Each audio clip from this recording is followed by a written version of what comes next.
Today, the Change Checker team is really excited as we're joined by one of Britain's biggest CoinTubers.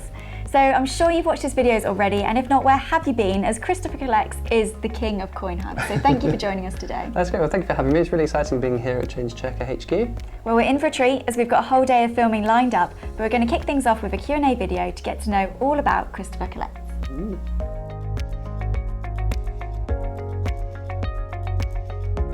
Right, so we've got a few questions that we're going to go through. Yep. We'll start with the first one. So Christopher, tell me, when did you first get into coin collecting?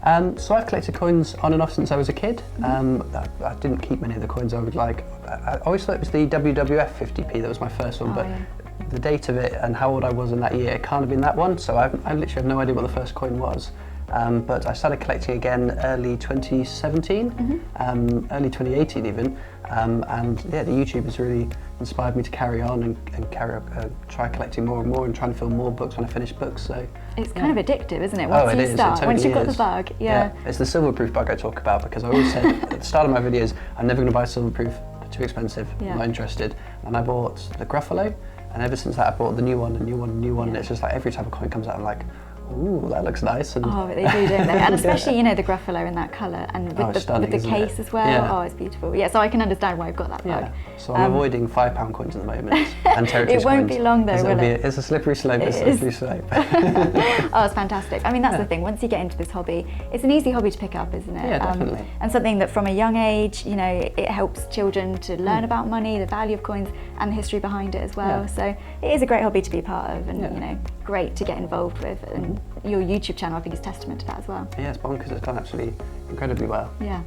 All right, so let's move on to the next one. So, why do you think coin collecting is such an appealing hobby? It's sort of it's a historic hobby, isn't it? There's been so many years of people collecting coins. There's so much history in the coins. Like a coin, I found some French coins from the mid 1800s, and it's sort of like, just imagine the history that these coins have survived through the hands they might have gone through is quite exciting.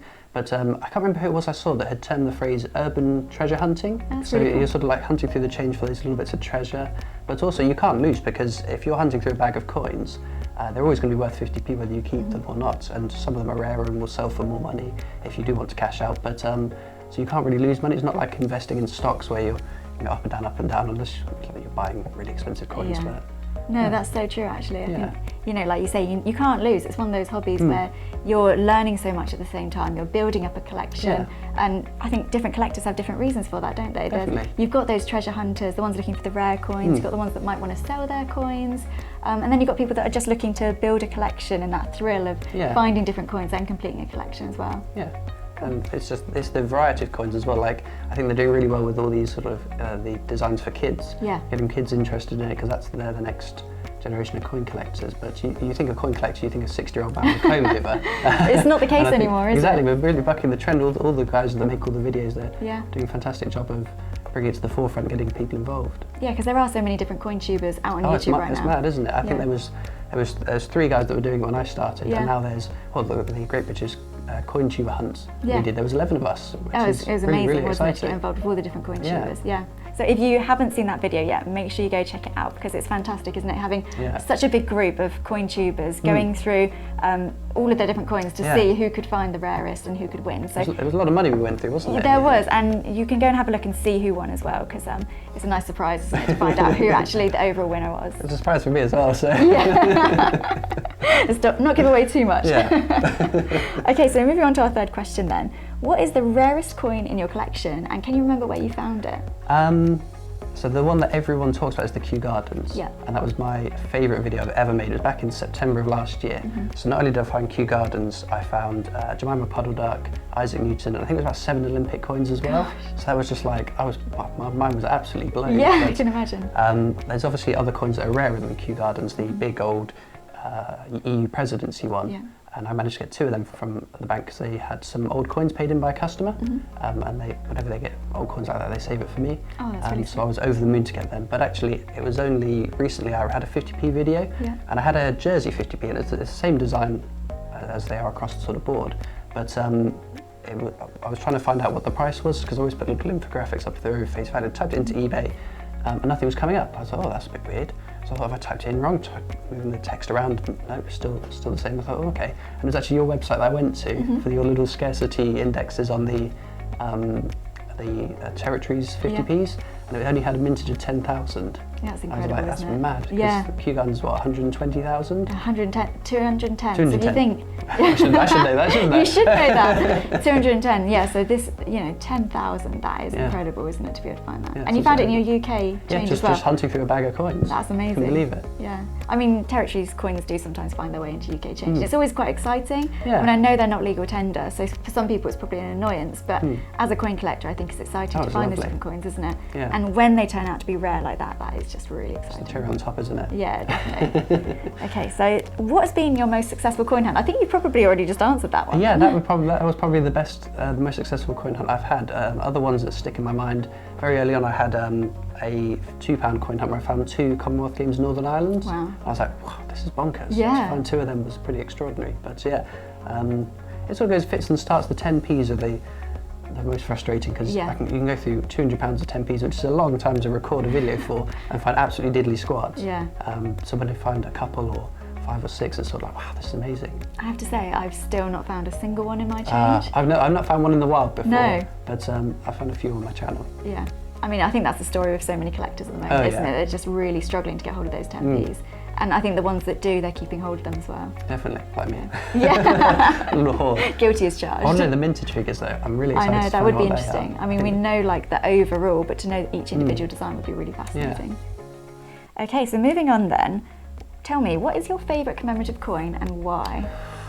It's the Frankenstein £2. Okay. I absolutely love the design. It's such a cool, like the electricity making up the Frankenstein. Yeah. It looks really nice. It's such a shame it didn't go into circulation because I think it's absolutely stunner. And it's the case with lots of the £2. It's been years since we had a £2 going into circulation, which I think is a real shame because it adds that variety to the hunts as well. But in terms of circulating, it's the Isaac Newton 50p. That's my favourite as well. It's so beautiful. It's so good, it's isn't a it? lovely coin. Yeah, it really is. I was really impressed with the 2018 designs, like the Paddingtons, the Beatrix Potters. They're all absolutely wonderful designs. They seem to be getting more and more elaborate, more intricate. Yeah. I think that's a really good sort of step. Yeah, definitely. And I mean, like you say, with the £2, we haven't seen them go into circulation since I think it's 2016, so a really long time since we've actually seen those coins. And it is a shame because there's been some really nice designs, like you say, the Frankenstein, the RAF series was just incredible. The armistice really nice and I did hear at the Royal Mint last time I went on a tour that next year we should be getting a Britannia. Oh really? In circulation. Okay, that would be good. Fingers crossed. That would be awesome. And then I wonder what the mintage figures would be because obviously the 2015 Britannia is I don't know because it's been so many years since we had a new £2 coin, whether that means that they will put a load in or whether it's still there's not going to be much demand, so it'll be a really desirable one to find. But I hope they don't do 25 million of them and then no others throughout the year. So. Yeah, that would be disappointing, wouldn't it? I mean, time will tell, but it would be great to finally see some more £2 coins in our change. Okay, so let's move on. If you could choose a new design for a coin, what would it be and why? So I like big sets, like the Olympic sets, the alphabet 10p's. I think that would be really cool. I love the idea of different counties of the UK. Yeah. So like they do on the US quarter, you've got all the states, and it took a lot of years to get all the states out. But I think that'd be awesome that would be because it'd be so nice to be your county, to have something that your county's famous for, to be really proud of, and to find that in your change would be awesome. Oh, I love that idea. Yeah. That would be really cool. And it would probably then start a huge coin hunt, wouldn't it? Everyone trying to collect all the different counties and make up the whole of the UK. Exactly. Yeah, that would be great. Or local competitions to design your own coin. Oh, that would be really cool. Yeah, we'll have to have a think of like, what would a Dorset coin look like? Dorset coin, yeah, I don't know. Yeah, we'll have to have a think on that. Let us know what you think. If you have an idea for what your county's coin should be, let us know in the comments below. That would be really cool. Definitely. I like that one. Okay, so then moving on, what's your favourite thing about Change Checker? It's the information, because it's so tricky starting as a collector and not knowing anything. And it's something that I did when I first started collecting and was trying to learn the mintages. I had screenshots of your little scarcity pyramids on my phone, so I had it on the go. So that was an invaluable tool because there are lots of websites you can use, but they're very complex, and trying to get the hang of it is a nightmare, whereas Change Checker is so easy to deal with. Yeah, I mean that's what we try to do, is to make it easy to understand. You've got all the information in one place, so it's great to hear. Thank you. Knowledge is power, because the amount of people that contact me saying, oh, I've got this coin, what's that worth? I've got this coin, how rare is that? And my advice is always, go check on Change Checker. They've got everything you need up there. We have got all our information, of course, on our blog, so head over to changechecker.org and you can find out all the information about your coins. And of course there's the web app as well. We've got all the information about the different coins you can find in your change. Okay, so we've got a couple more questions. So we'll move on to the next one. Who is the most dedicated coin collector you've ever come across, and why? Wow, it's a good question. People are dedicated in so many different ways. Yeah. So you've got people like me that will collect every type of coin I can lay my hands on. But you've got other people that get very sort of specific collections. My dad, for example, he collects the annual sets rather than hunting through change for them. And some of the years they're quite expensive to go back and buy now, so that's going to say it's a bit of dedication. But I don't know, I think it's just the guys that make the videos, all of the up and coming sort of CoinTubers, they're so dedicated to it, and it's just so awesome to see people up and coming and then growing their channels and hunting through more coins. Definitely. So, yeah, it is a challenge, isn't it, to create the videos, and it takes a long time to go through it all, and it does show that dedication, that commitment. But it's so great to see, like you say, up and coming and younger generations as well getting involved in coin collecting. Definitely. Yeah. Okay, so then moving on, have you ever found a coin out in public and had a super excited reaction? So I know we've all probably been a bit guilty of being over the top when we found one of those interesting coins, but I wonder if it's ever caught you off guard. I had a couple of the underground £2 coins, and I see them, I go, ooh, that's nice. And you get a funny look from the person over the counter going, ooh. Yeah, definitely. Or I'm a nightmare for asking for 10p's in my change, because I still desperately want to find one myself out in the wild. So I'll say, oh, can I get some 10p's in my change? And they hand over a whole handful, and I'm like, and look at me going, ooh.